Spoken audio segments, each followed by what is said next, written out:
Dear participants, I welcome you in this lecture of Introduction to Hypotheses. So, what we have seen in last class, so you have seen sampling methods. What are the different sampling methods? Correlation and regression, how attributes are correlated, how can you identify whether an attribute is correlated with another attribute, and what would be the effect in overall prediction and regression as well. So, if two variable or you could say feature are correlated, then you can drop one feature that we have seen in last class. And then techniques to validate inferences. So, these have been discussed in last class. In current lecture, I will discuss types of hypotheses. What are the different types of hypotheses? Types of hypothesis tests. So, we are having t-test, ANOVA and so on. Then further, I will discuss one sample t-test, two sample t-test, and some problems related to one sample t-test. Now, what is hypothesis? A hypothesis is an assumption or suggestion made for the sake of argument so that it can be tested. So, it can be tested later on. So, you have assumed something and it need to be validated, it need to be tested. In the context of statistics, it is a statement about population parameter that we seek to analyze through sample data. Right? So, you are having a sample data and you want to infer through this sample. You want to infer about your population through this sample. A hypothesis is actually an educated guess or prediction about the relationship between two or more variables. So, you have some guess and later on that guess would be validated, whether that guess was true or not. We will see certain examples here. Suppose a new drug company has launched a new drug for controlling BP, blood pressure level. So, the hypothesis could be the new drug is more effective in controlling BP. So, this is the hypothesis that this drug will be more effective in controlling blood pressure level. So, now this hypothesis would be tested whether that assumption is true or not. Similarly, there is one more example here. You are having two fertilizers A and B and you want to test which fertilizer is more effective than other. So, the hypothesis could be mean yield per acre by using fertilizer A is greater than fertilizer B. So, this is a hypothesis, and how to test this hypothesis that we'll discuss in current lecture.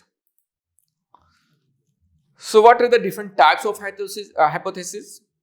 So, we have seen null hypothesis, that is also called H0. This is a statement of number effect or no effect or no differences. It means the hypothesis that you have established is not having any effect. It is what we assume to be true, right? Alternative hypothesis is this is what we want to prove to be true. That the alternative hypothesis is that the current drug would be very much efficient for controlling BP. So, this is the alternative hypothesis, and the what could be the null hypothesis in this case, that this drug has no effect. It is a statement. So, alternative hypothesis is a statement that indicates the presence of an effect or a difference. So now we'll discuss the null hypothesis in detail. The null hypothesis is a fundamental concept in statistical hypothesis testing. It is typically denoted as H0 and it posits that there is no effect or no difference or no change detected in the population or between groups that are being compared. So there is no any change or no effect. Any observed effect in the data is due to chance or randomness. Suppose someone has an institution has proposed a new teaching methodology and they want to test whether that teaching methodology is more efficient than previous one. So now they will establish the hypothesis and accordingly they will take sample and then further on they will perform any test.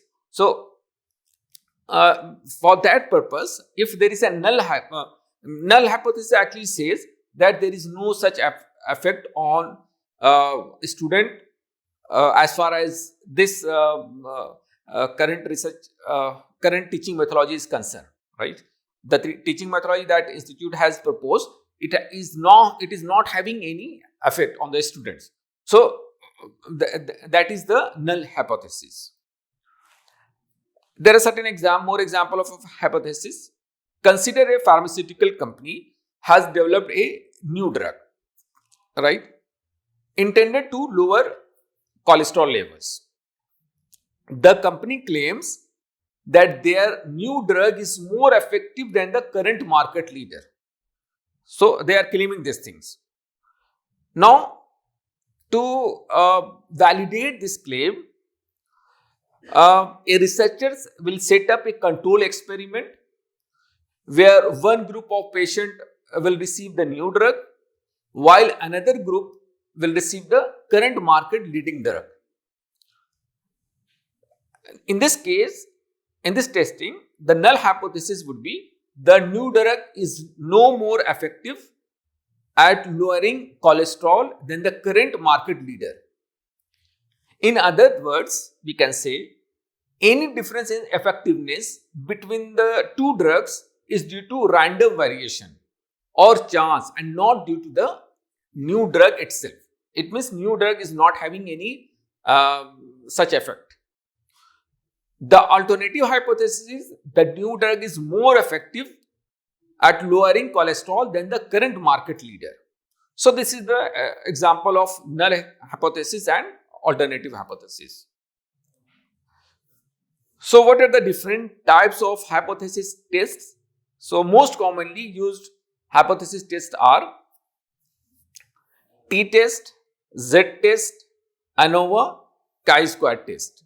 So we'll see this test, but we'll mainly focus on t-test. So what is t-test? A t-test is used to compare the means of two groups to see if they are statistically different from each other. It helps you assess whether any observed differences between the groups are likely to have occurred by chance or if they are statistically significant. Suppose we want to test if a new teaching method is more effective than the traditional method. We have scores for two groups of students. I mean the students who have enrolled in new teaching method and the students who were enrolled in the previous teaching method. So and we store their scores. So we have scores from two groups of students, one taught by the new method and one by the traditional method. So t-test, in this case t-test will be useful. We would perform a t-test to compare the average scores of the two groups. If probability value is less than, we will see what is probability value or p-value. So if probability value is less than alpha level, significance level, and generally we consider it 0.05. So you would reject the null hypothesis and conclude that there are statistically significant differences between the two teaching methods.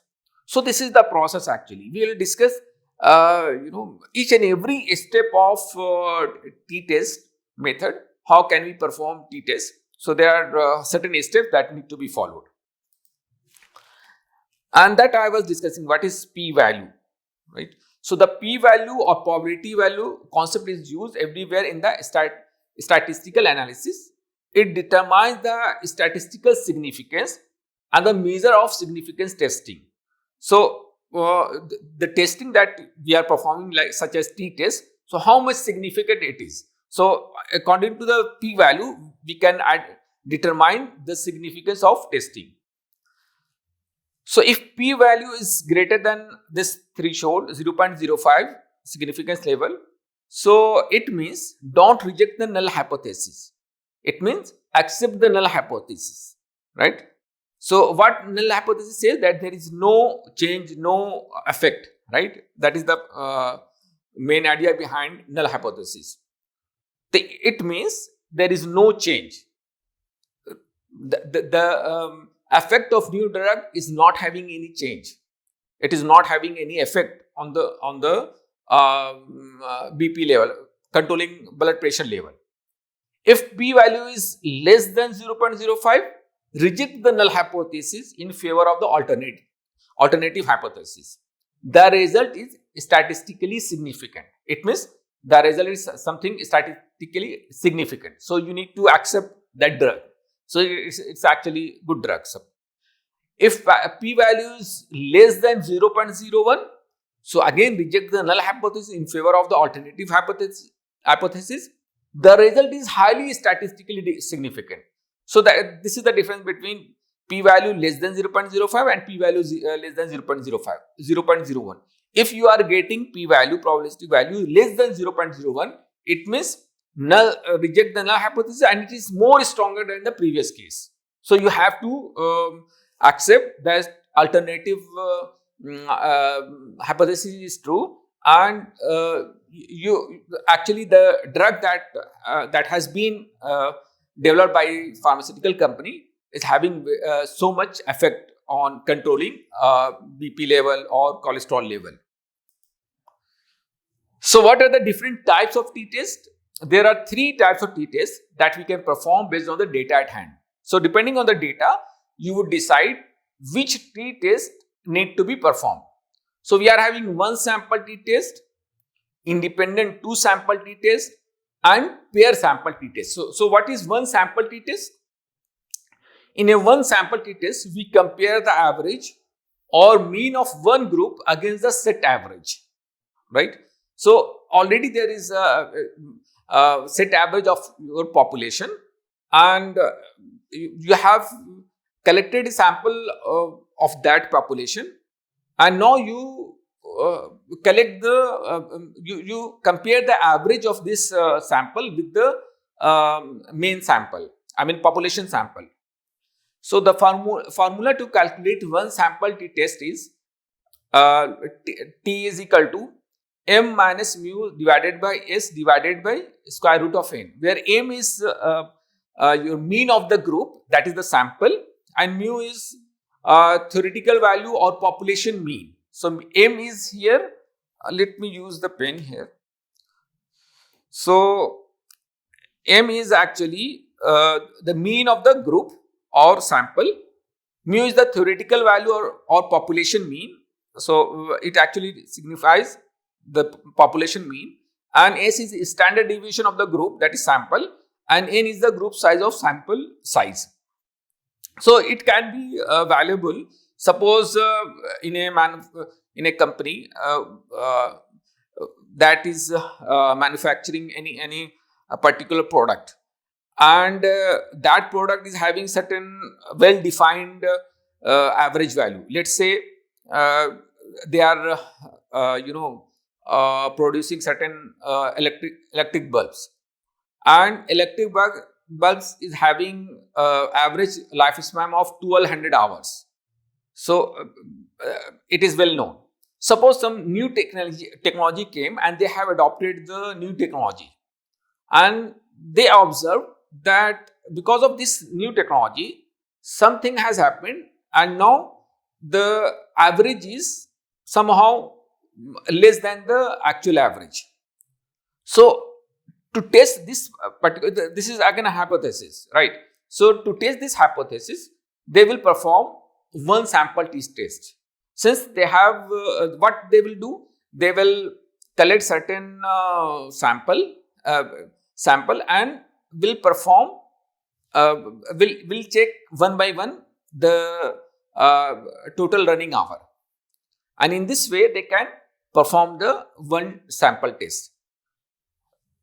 So and what about two sample t-tests? In two sample t-tests, we are having two groups. So that two sample t-test is used to compare the means of two different samples. Here is the formula to calculate the t statistic for a two sample t-test. So what is this? This one is the average of very first group of first sample. X2 is the average of second sample. And S1 is the standard deviation of first sample, S2 is the standard deviation of second sample, N1 is the sample size, the number of observation of first sample, and N2 is the observation of second sample. So where you can apply these two sample tests? Suppose a new teaching methodology is adopted by any university, right? So we'll see, we'll create two groups, and one group will actually use the previous teaching methodology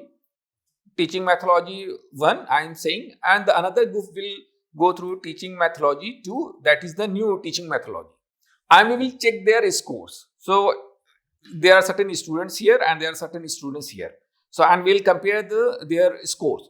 So if we are having two different sample, so this test can be performed. Again, there is one more t-test that is called paired sample t-test. We compare separate means for a group at two different times or under two different conditions. Again, we can consider the teaching method example. Suppose again a university has adopted teaching method, new teaching method, right? So they will try to find out the score. Sorry. So let me come to the previous slide. Yes, and I'm collecting here pin. Okay, so what would happen? Suppose a new teaching methodology is adopted by any university, right? So they will a sample will be created of, let's say, 100 students of PG, and we will also store their previous, the same samples, same students previous score. So students are same in both the both this group. The students are same. So these students are, the score is actually calculated based on the previous teaching methodology, and now the same student has been enrolled in the new teaching methodology, and we will see their performance in the form of a score. So this type of t-test is called paired sample t-test, where group will remain same, and we will check their scores or average value at two different times or under two different conditions. So how paired sample t-test is calculated? First, calculate the difference. So difference in the form of y. Suppose y is the score of previous teaching methodology and x is the score of new teaching methodology. So the difference will be calculated of each sample. Suppose in sample you are having 100 of students, not 100. Suppose there are 20 students, because t-test actually works best if we are having sample of less than 30. So let's say there are 20 students.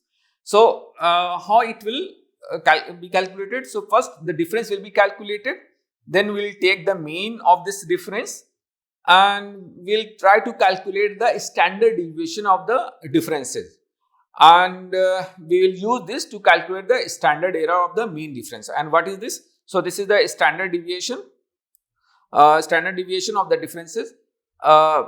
So and it will be divided by square root of n, where n is the number of elements in that sample. Since we are comparing paired sample t-test, so this n will remain same for both, right? Because the same group is being tested for both the methodology. Now calculate the t-statistics, which is given by t is equal to mean of d and divided by standard error. So in this way, you can calculate t-test. Now the next type of hypothesis test is ANOVA, analysis of variance. ANOVA is used when comparing the means of 3 or more groups. If you are having 3 or more groups, so in that case ANOVA will be very much useful. It tests the hypothesis that the means of 2 or more groups are equal. So let's say example is where imagine you are testing 3 different diets to see which is most effective for weight loss, right?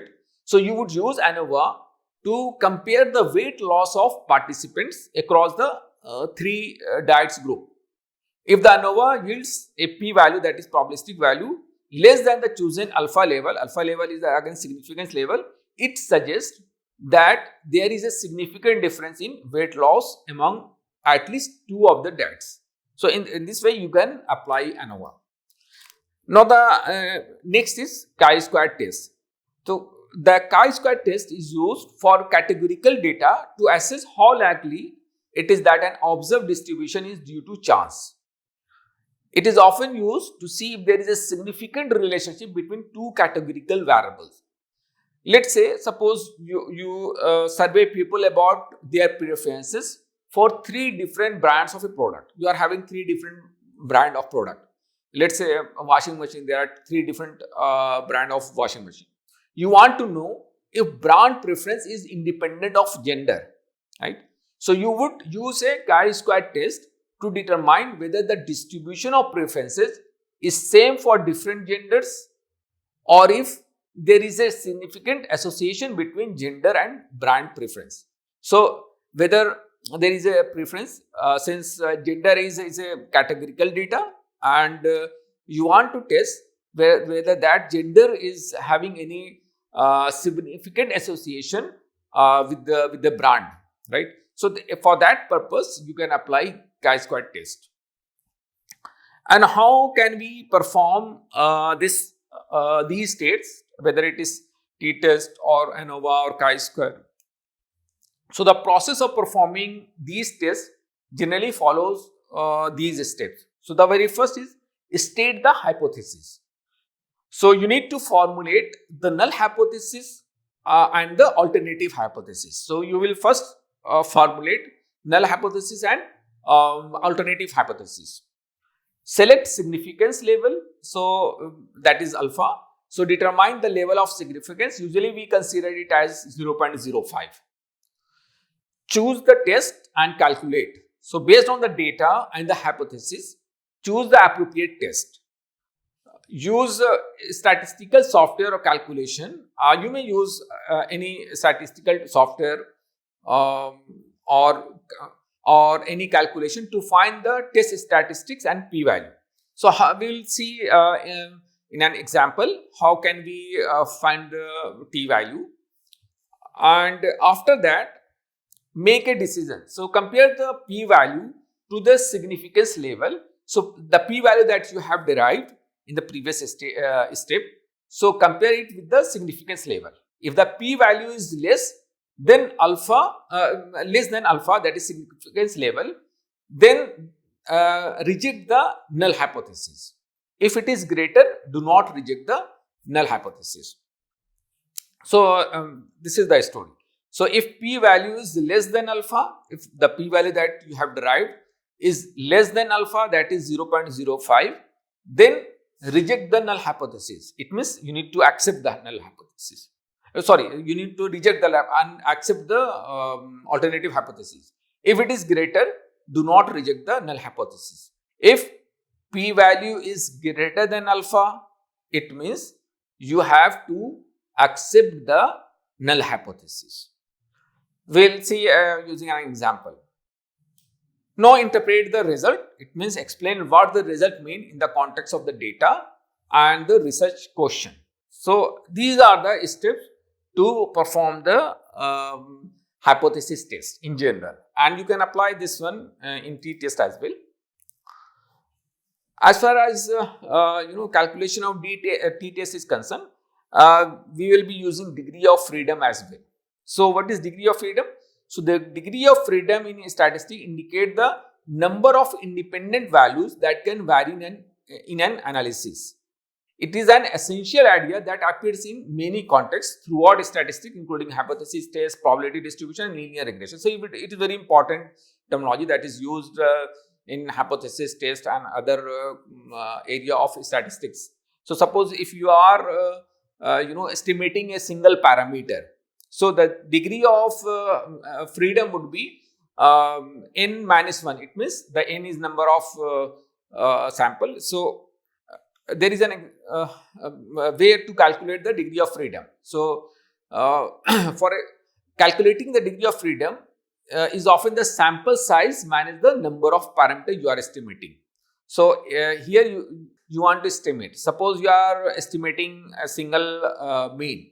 So in that case, it would be n minus 1. So for example, degree of freedom formula for for a one sample t-test. So one sample t-test, it means you are having single sample. In that case, the degree of freedom would be n minus 1. Why so? Because you are estimating single parameter, that is the mean.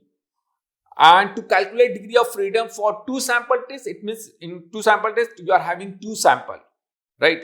So in that case, the degree of freedom would be n minus 2, because you are estimating two parameters to that is two means. So that is the degree of freedom. Then there is one more concept. So these concepts would be these are key concepts as far as t-test is concerned. So we need to find out the degree of freedom. Then we need to see whether it is one-tailed test or two-tailed test. So what is one-tailed test?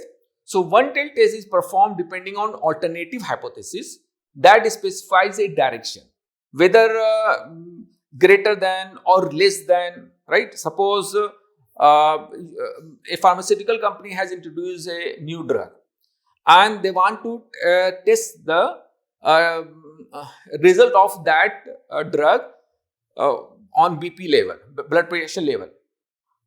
So if their hypothesis is that it is lowering the blood pressure level, suppose this drug is lowering the cholesterol level, So in this case, alternative hypothesis is considering a single direction, that is less than, we are talking about a single direction. So in that case, it is one-tailed test.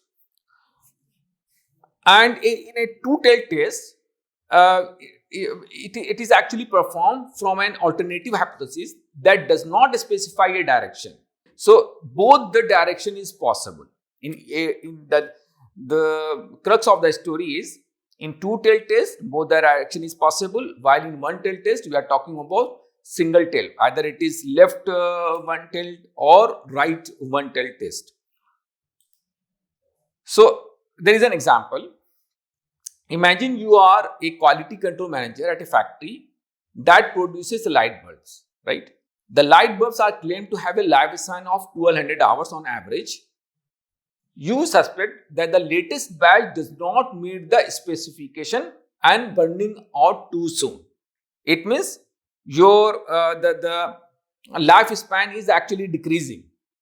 So you are talking about single tail, right? So that is one tail test.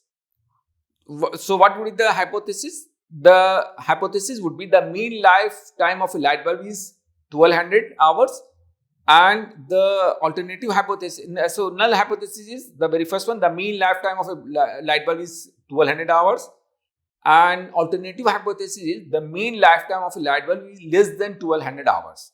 So because of this less than in the alternative hypothesis, this means that instead of performing a two-tailed test, we will perform a left-sided one-tailed test.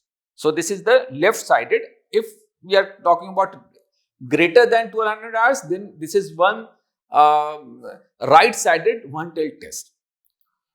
Now, what about two-tailed test? Suppose, imagine you are in a quality control manager at a factory that produces light bulbs. Again, the same example. The light bulbs are claimed to have a lifespan of 12 hours on average. Set up a hypothesis test to check this claim and comment on what sort of test we need to use, right?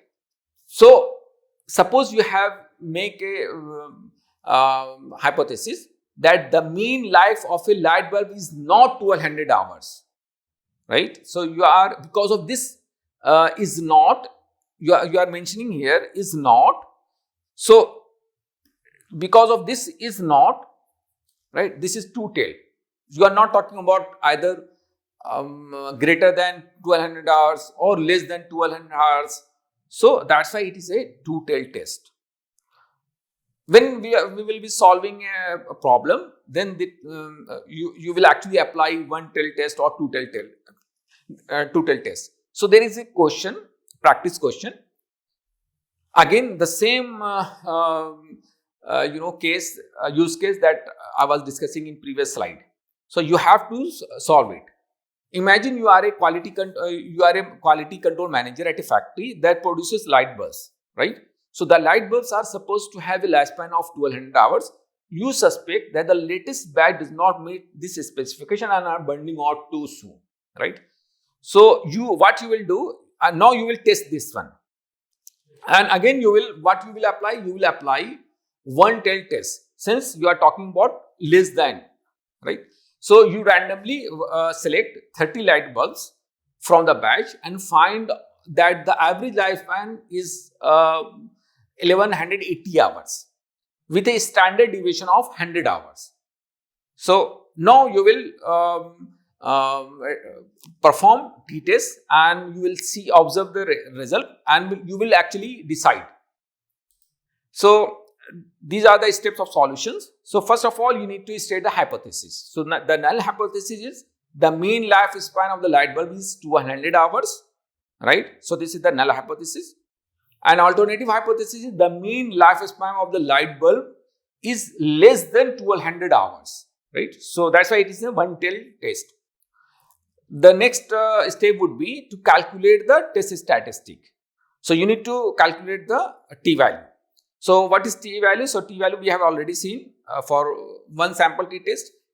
T-value is actually average of sample minus mu, that is average of population, divided by s divided by underscore square root n. So, m is here, mean of sample is 1180 and mu is already given 1200.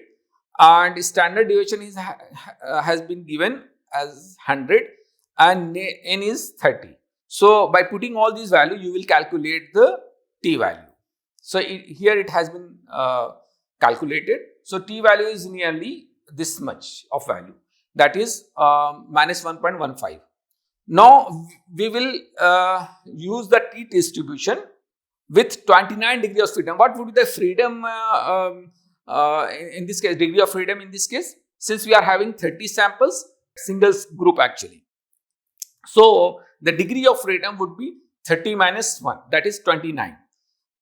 And you would look up the one-tailed p-value association with the t-statistics of 1 minus 1.155.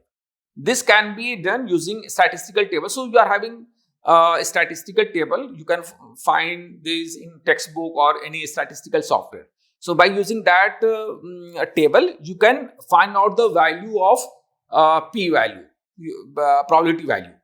So, compare the p-value to the significance level. So, what is the significance level? We have set the significance level as alpha is equal to 0.05. Now, you will apply the decision. So, let me open the statistical table I have already downloaded. Let me open that one. So, my value is 1.155, right? Do not consider the minus, just take a positive value. So, you can see here where actually it lies in this table. I will share this t distribution table as well. And first you need to see what is the degree of freedom. Since degree of freedom is 29 in this case. So you can see here there is a degree of freedom 29. And also you need to look that whether it is one-sided probability or two-sided. It means one-sided, one-tail t-test or two-tail. Since we are having one tail or one-sided t-test. So I will look for 1.177. Let me check whether it was 1.155. 1.155. So where it would lie? 1.155. So it will somehow 1.155. Yes. So it will lie here in this category.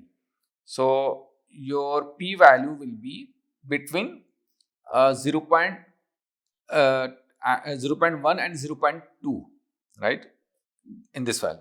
So p-value is greater than 0.1 and less than 0.2. So this is your p-value, right? And you will check with alpha whether it is greater than alpha or not. Since we have considered alpha as, so now come to the that table where we have seen different values of alpha, that is significance level. So this is the p-value. Since our p-value is greater than 0.1 and less than 0.2, right? So where it will lie, you can see, just have a look and check where actually the probability value is lying in this case. Since our value is greater than 0.1 and less than 0.2. So our value is between 0.1 and 0.2, right? So it is actually p-value is greater than 0.05, right? So it means don't reject the null hypothesis.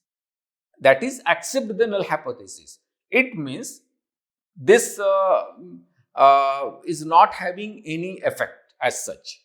So you will conclude that, let me come to that problem. So it means there is no such effect. You suspect that the latest batch does not meet this inspection and burning out too soon. So it is not burning out too soon. So this hypothesis that you have established is not having any effect, right?